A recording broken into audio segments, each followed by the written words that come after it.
entre le national et le local. C'est vrai que l'élection municipale est une élection locale, mais elle n'est absolument pas déconnectée de ce qui se passe au niveau national. Parce que bien évidemment, et vous le savez, c'est évident que les politiques nationales ont énormément de conséquences sur les politiques locales. L'inverse serait quand même plus qu'étonnant. Et que donc, localement, il vaut mieux avoir une équipe emmenée par quelqu'un qui est clair sur la politique globale qu'il faut mener, et notamment sur le refus des politiques d'austérité, le refus des privatisations et la nécessité d'une transition écologique, plutôt que d'avoir quelqu'un, soit de droite, soit PS, qui va imposer au niveau municipal les politiques d'austérité qui sont menées au niveau national. Donc voilà pourquoi c'est très important de voter pour la liste le 23 mars, pour la liste qui est présentée à Taverny.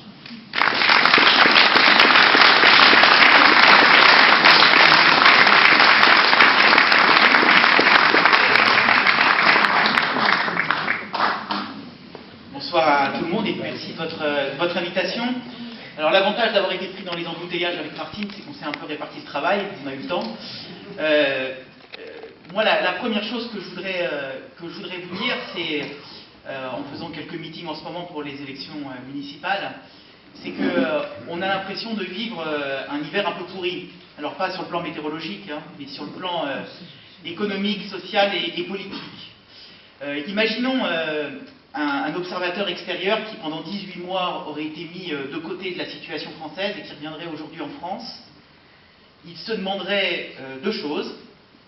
Comment ça se fait qu'on est dans un pays où ne revendique que le patronat, où la droite et l'extrême droite manifestent toutes les semaines, et où la politique économique de droite, la politique libérale, est défendue par quelqu'un à l'Élysée qui a été élu par une majorité de gauche il y a 18 mois.